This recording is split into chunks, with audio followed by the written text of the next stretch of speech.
श्रीमद् भगवत गीता यथारूप अध्याय 1 कुरुक्षेत्र के युद्ध स्थल में सैन्य निरीक्षण।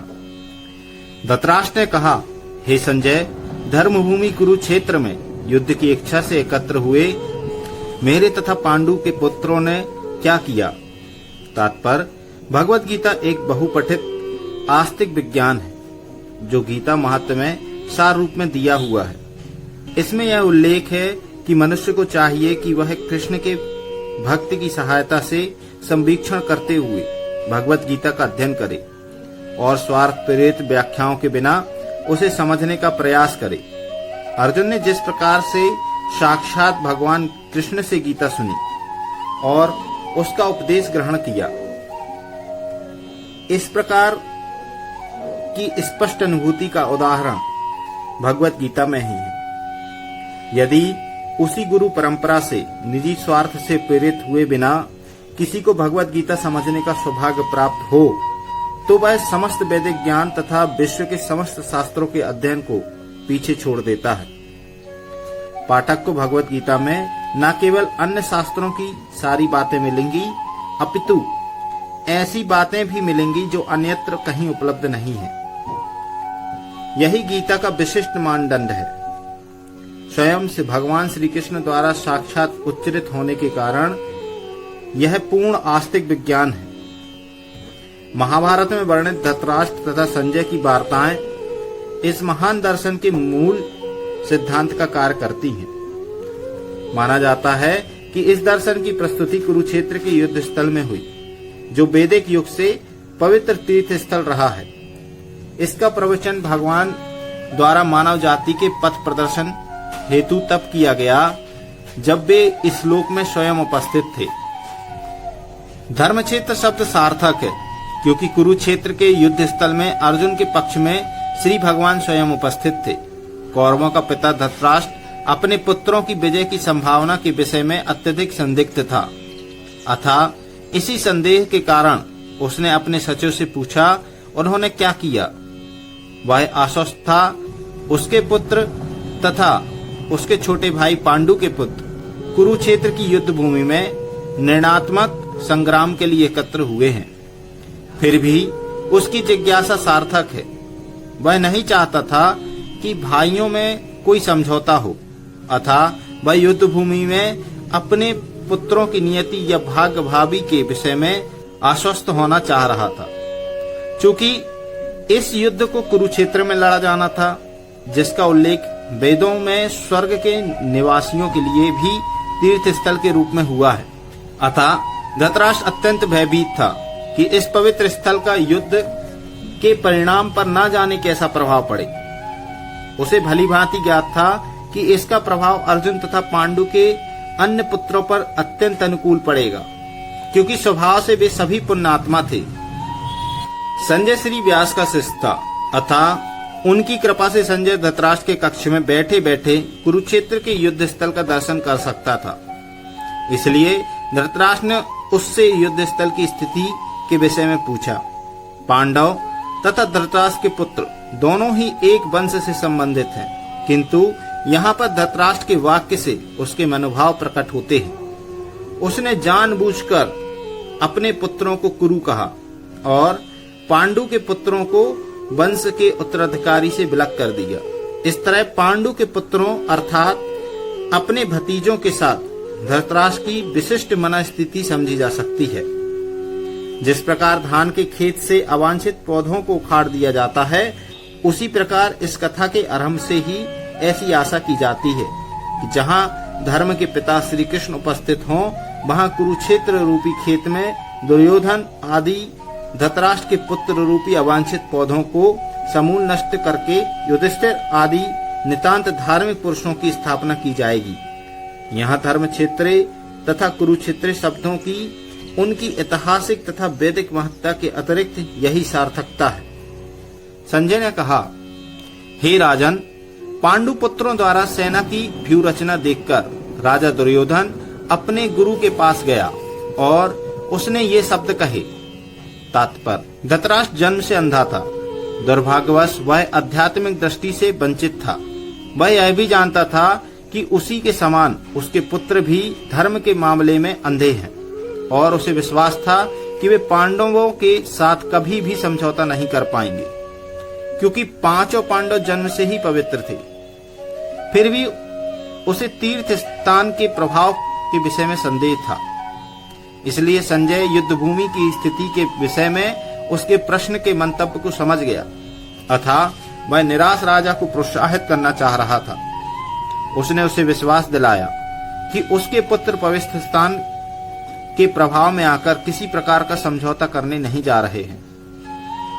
उसने राजा को बताया कि उसका पुत्र दुर्योधन पांडवों की सेना को देखकर तुरंत अपने सेनापति द्रोणाचार्य को वास्तविक स्थिति से अवगत कराने गया। यद्यपि दुर्योधन को राजा कहकर संबोधित किया गया है, तो भी स्थिति की गंभीरता के कारण उसे सेनापति के पास जाना पड़ा। अतएव दुर्योधन राजनीतिक बनने के लिए सर्वथा उपयुक्त था, किंतु जब उसने पांडवों की व्यूह रचना देखी तो उसका यह कूटनीतिक व्यवहार उसके भय को छिपा न पाया। हे आचार्य, पांडु पुत्रों की विशाल सेना को देखें, जिसे आपके बुद्धिमान शिष्य द्रुपद के पुत्र ने इतने कौशल से व्यवस्थित किया है। तात्पर्य, परम राजनीतिक दुर्योधन महान ब्राह्मण सेनापति द्रोणाचार्य के दोषों को इंगित करना चाहता था। अर्जुन की पत्नी द्रौपदी के पिता राजा द्रुपद के साथ द्रोणाचार्य का कुछ राजनीतिक झगड़ा था। इस झगड़े के फलस्वरूप द्रुपद एक महान यज्ञ संपन्न किया, जिससे उसे एक ऐसा पुत्र प्राप्त होने का वरदान मिला जो द्रोणाचार्य का वध कर सके। द्रोणाचार्य इसे भली भांति जानता था, किंतु जब द्रुपद का पुत्र धृष्टद्युम्न युद्ध शिक्षा के लिए उसको सौंपा गया तो द्रोणाचार्य को उसे अपने सारे सैनिक रहस्य प्रदान करने में कोई झिझक नहीं हुई। अब धृष्टद्युम्न कुरुक्षेत्र की युद्ध भूमि में पांडवों का पक्ष ले रहा था, और उसने द्रोणाचार्य से जो कला सीखी थी उसी के आधार पर उसने वह व्यूह रचना की थी। दुर्योधन ने द्रोणाचार्य की इस दुर्बलता की ओर इंगित किया, जिससे वह युद्ध में सजग रहे और समझौता न करे। इसके द्वारा वह द्रोणाचार्य को यह भी बताना चाह रहा था कि कहीं वह अपने प्रिय शिष्य पांडवों के प्रति युद्ध में उदारता न दिखा बैठे। विशेष रूप से अर्जुन उसका अत्यंत प्रिय एवं तेजस्वी शिष्य था। दुर्योधन ने यह भी चेतावनी दी कि युद्ध में इस प्रकार की उदारता से हार हो सकती है। इस सेना में भीम तथा अर्जुन के समान युद्ध करने वाले अनेक वीर धनुर्धर हैं, यथा महारथी, युयुधान, विराट तथा द्रुपद। तात्पर्य, यद्यपि युद्ध कला में द्रोणाचार्य की महान शक्ति के समक्ष धृष्टद्युम्न महत्वपूर्ण बाधक नहीं था, किंतु ऐसे अनेक योद्धा थे जिनसे भय था। दुर्योधन इन्हें विजय पथ में अत्यंत बाधक बताता है, क्योंकि इनमें से प्रत्येक योद्धा भीम तथा अर्जुन के समान दुर्जय था। उसे भीम तथा अर्जुन के बल का ज्ञान था, इसलिए वह अन्यों की तुलना इन दोनों से करता है। इनके साथ ही दृष्टकेतु, चेकितान, काशीराज, पुरुजित, कुंती भोज तथा सैब जैसे महान शक्तिशाली योद्धा भी थे। पराक्रमी युधामन्यु, अत्यंत शक्तिशाली उत्तमौजा, सुभद्रा का पुत्र तथा द्रौपदी के पुत्र, ये सभी महारथी हैं। किंतु हे ब्राह्मण श्रेष्ठ, आपकी सूचना के लिए मैं अपनी सेना के उन नायकों के विषय में बताना चाहूंगा जो मेरी सेना को संचालित करने में विशेष रूप से निपुण हैं। मेरी सेना में स्वयं आप, भीष्म, कर्ण, कृपाचार्य, अश्वत्थामा, विकर्ण तथा सोमदत्त का पुत्र भूरिश्रवा आदि हैं, जो युद्ध में सदैव विजयी रहे हैं। तात्पर्य, दुर्योधन उन अद्वितीय युद्धवीरों का उल्लेख करता है जो सदैव विजयी होते रहे हैं। विकर्ण दुर्योधन का भाई है, अश्वत्थामा द्रोणाचार्य का पुत्र है, और सोमदत्ती या भूरिश्रवा बाहिलकों के राजा के पुत्र हैं। कर्ण अर्जुन का आधा भाई है। कर्ण अर्जुन का आधा भाई है, क्योंकि वह कुंती के गर्भ से राजा पांडु के साथ विवाहित होने से पूर्ण उत्पन्न हुआ था। कृपाचार्य की जुड़वा बहन द्रोणाचार्य को ब्याही थी। ऐसे अनेक वीर भी हैं जो मेरे लिए अपना जीवन त्याग करने के लिए उद्यत हैं। वे विविध प्रकार के हथियारों से सुसज्जित हैं और युद्ध विद्या में निपुण हैं। तात्पर्य, जहां तक अन्यों का यथा जयरथ, कृतवर्मा तथा शल्य का संबंध है, तो वे सब दुर्योधन के लिए अपने प्राणों की आहुति देने के लिए तैयार रहते थे। दूसरे शब्दों में यह पूर्व निश्चित है कि वे सब पापी दुर्योधन के दल में सम्मिलित होने के कारण कुरुक्षेत्र के युद्ध में मारे जाएंगे। निसंदेह अपने मित्रों की संयुक्त शक्ति के कारण दुर्योधन अपनी विजय के प्रति आश्वस्त था। हमारी शक्ति अपरिमेय है और हम सब पितामह द्वारा भली भांति संरक्षित हैं, जबकि पांडवों की शक्ति भीम द्वारा भली भांति संरक्षित होकर भी सीमित है। तात्पर्य, यहाँ पर दुर्योधन ने तुलनात्मक शक्ति का अनुमान प्रस्तुत किया है। बस सोचता है कि अत्यंत अनुभवी सेना नायक भीष्म पितामह के द्वारा विशेष रूप से संरक्षित होने के कारण उसकी सशस्त्र सेनाओं की शक्ति अपरिमेय है। दूसरी ओर पांडवों की सेनाएं सीमित हैं, क्योंकि उनकी सुरक्षा एक कम अनुभवी नायक भीम द्वारा की जा रही है, जो भीष्म की तुलना में नगण्य है। दुर्योधन सदैव भीष्म से ईर्ष्या करता था, क्योंकि वह जानता था कि यदि उसकी मृत्यु कभी भी हुई तो वह भीष्म के द्वारा ही होगी। किंतु साथ ही उसे दृढ़ विश्वास था कि भीष्म की उपस्थिति में उसकी विजय निश्चित है, क्योंकि भीष्म कहीं अधिक उत्कृष्ट सेनापति हैं। वह युद्ध में विजय होगा, यह उसका दृढ़ निश्चय था।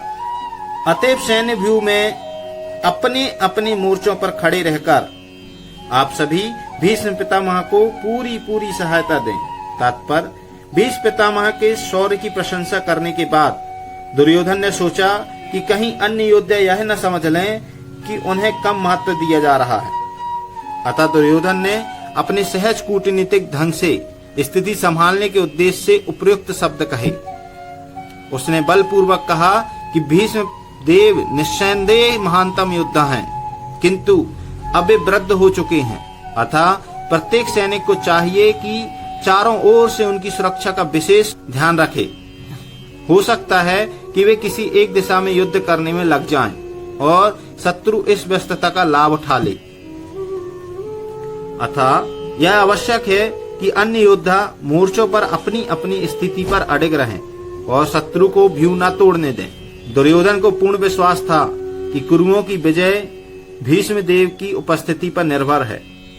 उसे युद्ध में भीष्म देव तथा द्रोणाचार्य के पूर्ण सहयोग की आशा थी, क्योंकि वह अच्छी तरह जानता था कि इन दोनों ने उस समय एक शब्द भी नहीं कहा था, जब अर्जुन की पत्नी द्रौपदी को असहाय अवस्था में भरी सभा में नग्न किया जा रहा था और जब उसने उनसे न्याय की भीख मांगी थी, यह जानते हुए भी कि इन दोनों सेनापतियों में मन में पांडवों के लिए स्नेह था। दुर्योधन को आशा थी कि वे इस स्नेह को उसी तरह त्याग देंगे जिस तरह उन्होंने दूतकीड़ा के अवसर पर किया था। तब कुरुवंश के वयोवृद्ध परम प्रतापी एवं वृद्ध पितामह ने सिंह गर्जना की सी ध्वनि करने वाले अपने शंख को उच्च स्वर से बजाया, जिससे दुर्योधन को हर्ष हुआ। तात्पर्य, कुरुवंश के वयोवृद्ध पितामह अपने पुत्र दुर्योधन का मनोभाव जान गए और उसके प्रति अपनी स्वाभाविक दयावश उन्होंने उसे प्रसन्न करने के लिए अत्यंत उच्च स्वर से अपना शंख बजाया, जो उनकी सिंह के समान स्थिति के अनुरूप था। अप्रत्यक्ष रूप में शंख के द्वारा प्रतीकात्मक ढंग से उन्होंने अपने हताश पुत्र दुर्योधन को बता दिया कि उन्हें युद्ध में विजय की आशा नहीं है, क्योंकि दूसरे पक्ष में साक्षात भगवान श्री कृष्ण हैं। फिर भी युद्ध का मार्गदर्शन करना उनका कर्तव्य था और इस संबंध में वे कोई कसर नहीं रखेंगे। तत्पश्चात शंख, नगाड़े, बिगुल, तुरही तथा सींग सहसा एक साथ बज उठे। वह संवेद स्वर अत्यंत कोलाहल पूर्ण था। दूसरी ओर से श्वेत घोड़ों द्वारा खींचे जाने वाले विशाल रथ पर आसीन श्री कृष्ण तथा अर्जुन ने अपने अपने दिव्य शंख बजाए।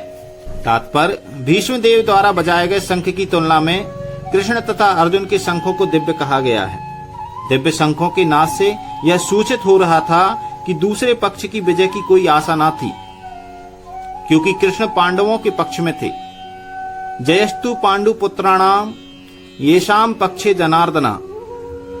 जय सदा पांडु के पुत्र जैसों की होती है, क्योंकि भगवान कृष्ण उनके साथ हैं, और जहां जहां भगवान विद्यमान है वहीं वहीं लक्ष्मी भी रहती हैं, क्योंकि वे अपने पति के बिना नहीं रह सकती। अतः जैसा कि विष्णु या भगवान कृष्ण के शंख द्वारा उत्पन्न दिव्य ध्वनि से सूचित हो रहा था, विजय तथा श्री दोनों ही अर्जुन की प्रतीक्षा कर रही थी।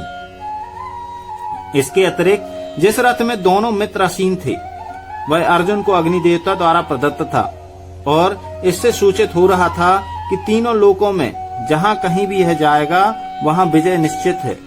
भगवान कृष्ण ने अपना पंचजन्य शंख बजाया, अर्जुन ने देवदत्त शंख तथा अतिभोजी एवं अति मानवीय कार्य करने वाले भीम ने पौंड्र नामक भयंकर शंख बजाया। इस श्लोक में भगवान कृष्ण को ऋषिकेश कहा गया है, क्योंकि वे ही समस्त इंद्रियों के स्वामी हैं। सारे जीव उनके भिन्नांश हैं, अतः जीवों की इंद्रियां भी उनकी इंद्रियों के अंश हैं। क्योंकि निर्विशेष आदि जीवों की इंद्रियों का कारण बताने में असमर्थ हैं, इसलिए वे जीवों को इंद्रिय रहित या निर्विशेष कहने के लिए उत्सुक रहते हैं। समस्त जीवों के हृदयों में स्थित होकर उनकी इंद्रियों का निर्देशन करते हैं, किंतु वे इस तरह निर्देशन करते हैं कि जीव उनकी शरण ग्रहण कर ले, और विशुद्ध भक्त की इंद्रियों का तो वे प्रत्यक्ष निर्देशन करते हैं। यहाँ कुरुक्षेत्र की युद्ध भूमि में भगवान कृष्ण अर्जुन की दिव्य इंद्रियों का निर्देशन करते हैं, इसलिए उन्हें ऋषिकेश कहा गया है। भगवान के विविध कार्यों के अनुसार उनके भिन्न भिन्न नाम हैं। उदाहरणार्थ इनका एक नाम मधुसूदन है, क्योंकि उन्होंने मधु नाम के असुर को मारा था। वे गौओं एवं इंद्रियों को आनंद देने के कारण गोविंद कहलाते हैं। वसुदेव के पुत्र होने के कारण इनका नाम वासुदेव है। देवकी को माता के रूप में स्वीकार करने के कारण इनका नाम देवकी नंदन है। वृंदावन में यशोदा के साथ बाल लीलाएं करने के कारण ये यशोदा नंदन है। अपने मित्र अर्जुन का सारथी बनने के कारण पार्थ सारथी हैं। इसी प्रकार उनका एक नाम ऋषिकेश है, क्योंकि उन्होंने कुरुक्षेत्र के युद्ध स्थल में अर्जुन का निर्देशन किया। इस श्लोक में अर्जुन को धनंजय कहा गया है, क्योंकि जब इनके बड़े भाई को विभिन्न यज्ञ संपन्न करने के लिए धन की आवश्यकता हुई थी तो उसे प्राप्त करने में इन्होंने सहायता की थी। इसी प्रकार भीम ब्रकोदर कहलाते हैं, क्योंकि जैसे वे अधिक खाते हैं उसी प्रकार वे अति मानवीय कार्य करने वाले हैं। जैसे हिडिंबासुर का वध, अतः पांडवों के पक्ष में श्री कृष्ण इत्यादि विभिन्न व्यक्तियों द्वारा विशेष प्रकार के शंख का बजाया जाना युद्ध करने वाले सैनिकों के लिए अत्यंत प्रेरणाप्रद था। विपक्ष में ऐसा कुछ न था, न तो परम निर्देशक भगवान कृष्ण थे, न ही भाग्य की देवी श्री थी, अतः युद्ध में उनकी पराजय पूर्व निश्चित थी। शंखों की ध्वनि मानो यही संकेत दे रही थी। हे राजन, कुंती पुत्र राजा युधिष्ठिर ने अपना अनंत विजय नामक शंख बजाया तथा नकुल और सहदेव ने सुघोष एवं मणि पुष्पक शंख बजाए। महान धनुर्धर काशीराज, परम योद्धा शिखंडी, धृष्टद्युम्न, विराट, अजय, सात्यकी, द्रुपद, द्रौपदी के पुत्र तथा सुभद्रा के महाबाहु पुत्र आदि सबों ने अपने अपने शंख बजाए। तात्पर्य, संजय ने राजा धृतराष्ट्र को अत्यंत चतुराई से यह बताया कि पांडु के पुत्रों को धोखा देने तथा राज्य सिंहासन पर अपने पुत्रों को आसीन कराने की यह अविवेकपूर्ण नीति श्लाघनीय नहीं थी। लक्षणों से पहले से ही यह सूचित हो रहा था कि इस महायुद्ध में सारा कुरुवंश मारा जाएगा। भीष्म पितामह से लेकर अभिमन्यु तथा अन्य पुत्रों तक विश्व के अनेक देशों के राजाओं समेत उपस्थित सारे के सारे लोगों का विनाश निश्चित था। यह सारी दुर्घटना राजा धृतराष्ट्र के कारण होने जा रही थी, क्योंकि उसने अपने पुत्रों की कुनीति को प्रोत्साहन दिया था।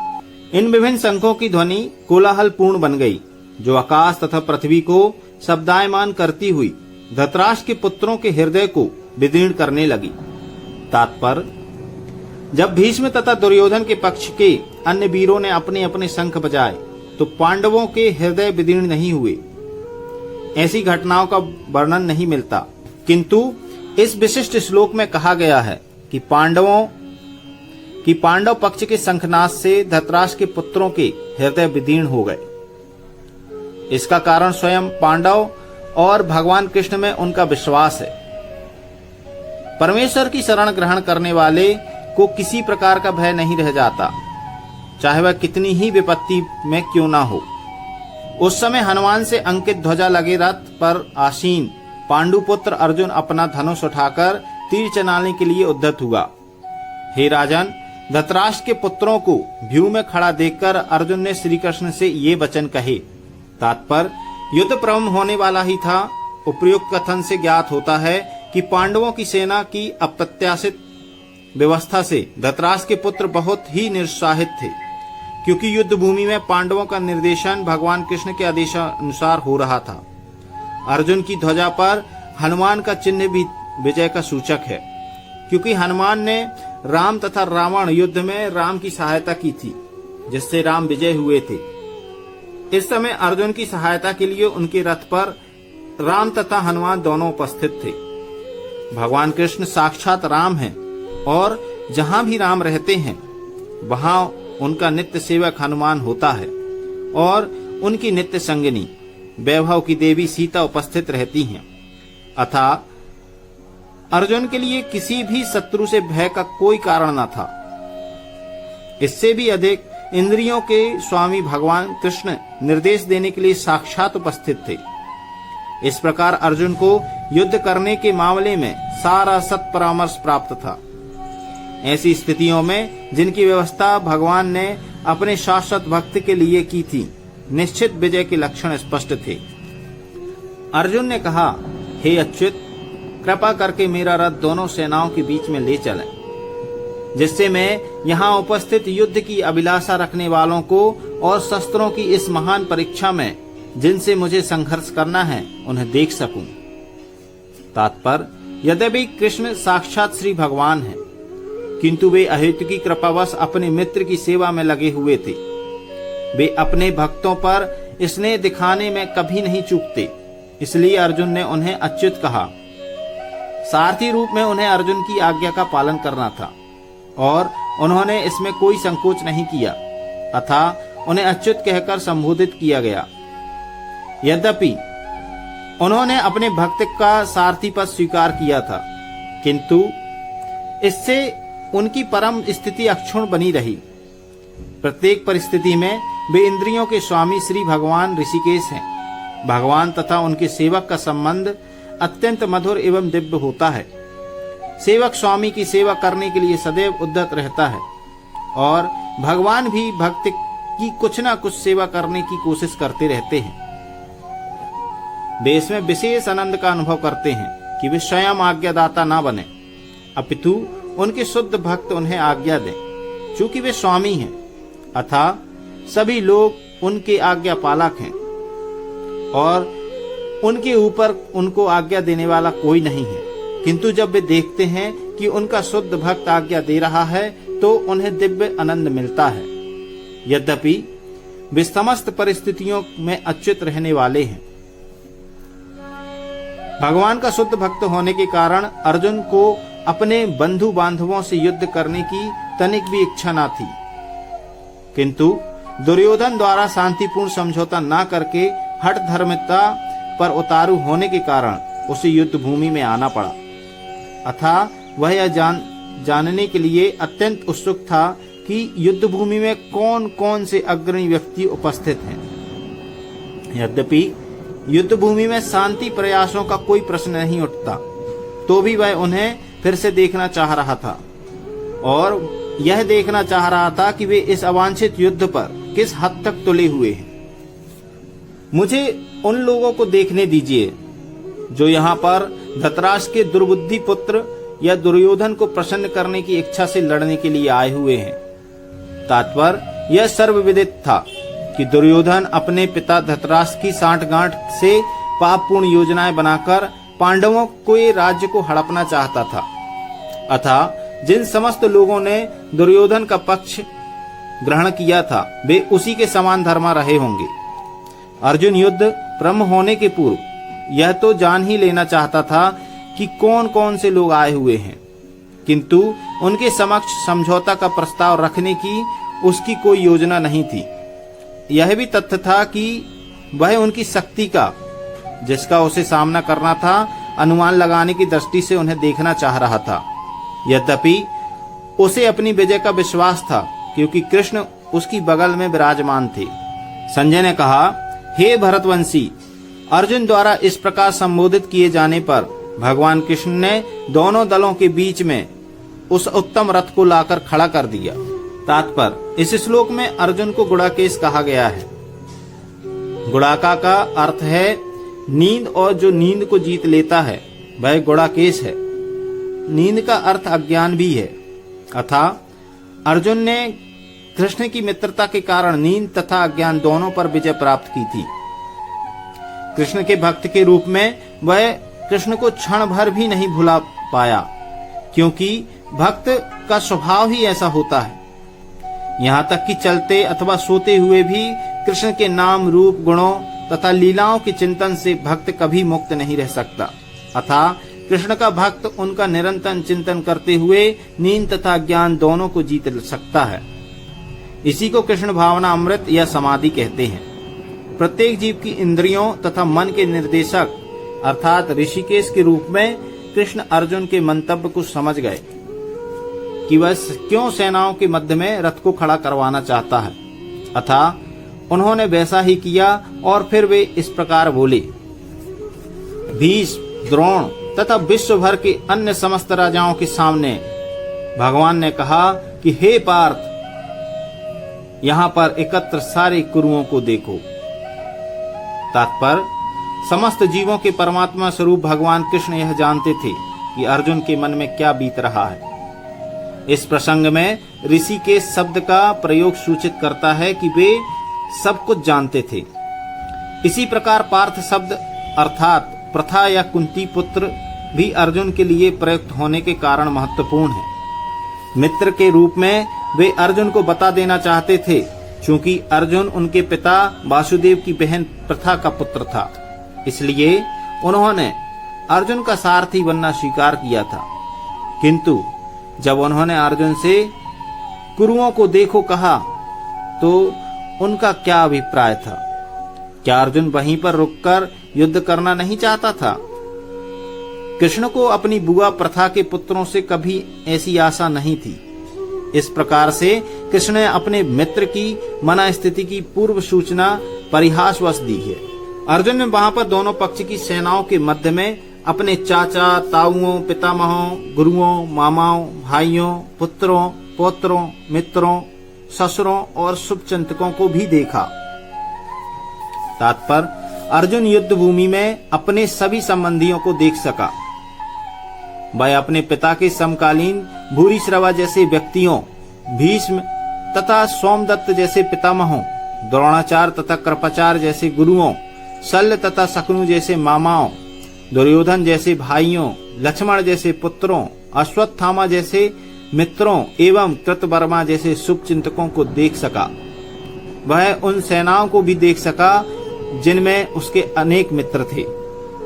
जब कुंती पुत्र अर्जुन ने मित्रों तथा संबंधियों की इन विभिन्न श्रेणियों को देखा तो वह करुणा से अभिभूत हो गया और इस प्रकार बोला।